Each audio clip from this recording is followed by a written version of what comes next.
We just got our second teaser for our final map DLC 4 in Black Ops 6 Zombies, and I know you guys are excited for this stuff, so show me by dropping a like and subscribe. But with that said, let's get into this. Look at you, connecting the dots all on your own.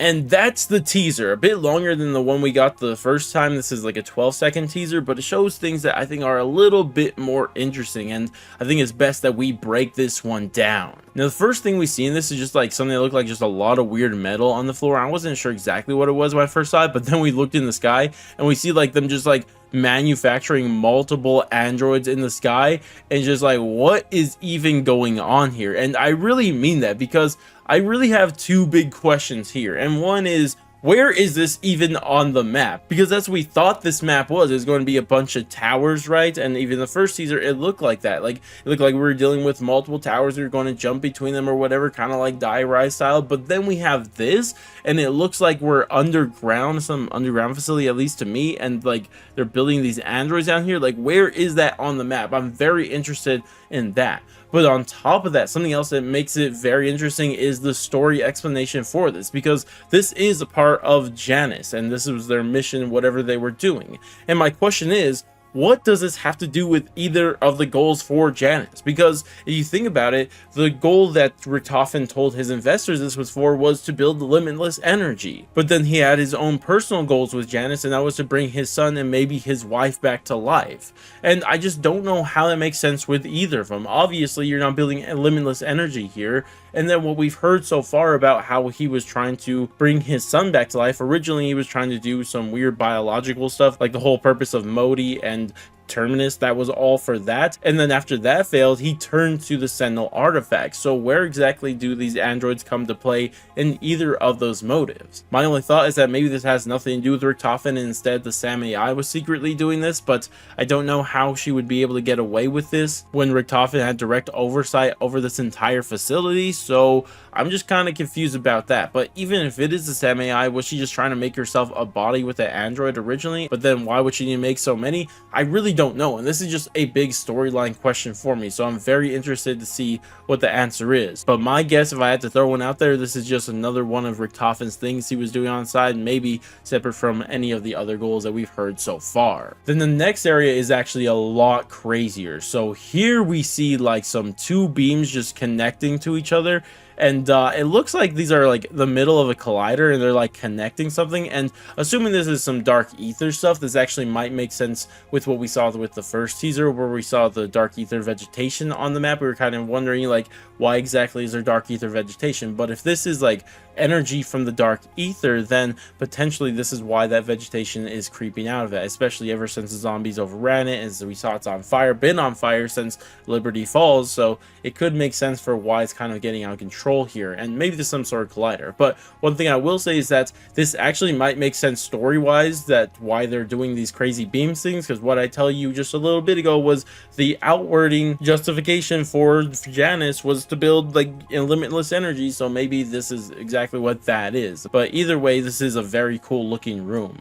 But the next thing that is very interesting that we can see is on the bottom right here, we can see what I believe is the pack punch, but this is something I want to return to because it's kind of weird. But just remember that it's in the corner of this room here. But the other thing that is much more important for now is going to be, if you look behind that, we could actually see a fast travel teleporter. We've already seen this on a couple maps so far, but we see it returning on Janus Tower. So there's going to be a way to get to this pack punch room a lot faster, which is nice to see, because this map so far is looking like a map that might be a hike in terms of a map, you know, just one that it takes a while to get from side to side. So fast travel could potentially really help with that. Maybe it'll be free, probably not, but either way, that's something worth pointing out.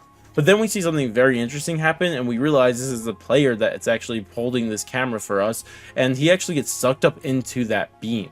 and he gets dropped out immediately, which is cool and whatever, but I'm kind of curious, why did he get sucked up? Is this something that happens every time you enter this room, just as a cinematic for when you're playing the map, or is it something you could deliberately do, kind of like how in Terminus you could jump into the black hole cannon trap and then you could just get sucked up into it? It could be something similar to that, but obviously you don't need to do that. Or maybe it's an Easter egg set, maybe it's just for the trailer or the teaser, I'm not entirely sure, but overall, I guess we'll just have to wait and see exactly what's that about. But then after this guy just gets dropped from the sky, we see him turn over and look at the collider or whatever it is again, but then again we see the Pack-a-Punch machine.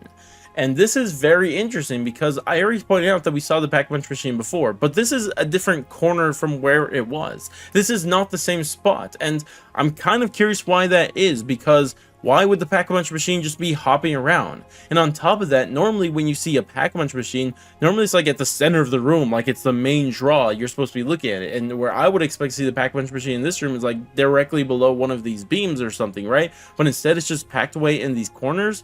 So to me, I don't think this is the final location for it. I think like, even if we look here, they kind of look sort of Phantom, maybe similar to what we saw in all the way back to Cold War with the Machina, where there was like a Phantom Pack-a-Punch machine, and then you have to do the Pack-a-Punch quest, and then it would appear entirely. And I think that is more than likely what we're seeing here. This is something a part of the quest where we're going to see the fake Pack-a-Punch machine until we do the Pack-a-Punch quest and get the real one, and it spawns probably somewhere more obvious for a Pack-a-Punch machine. That is my guess, but I could definitely be wrong here. Now, the final two things I think is worth pointing out here is that the arms that we do see for this character are different from the original teaser. I don't know if that's important, but slightly more important is going to be what we see in the top right, because it says Janus security, and under that it says the time. And what's very interesting is that in the first clip where we see the androids, it says that it's 9:12 a.m.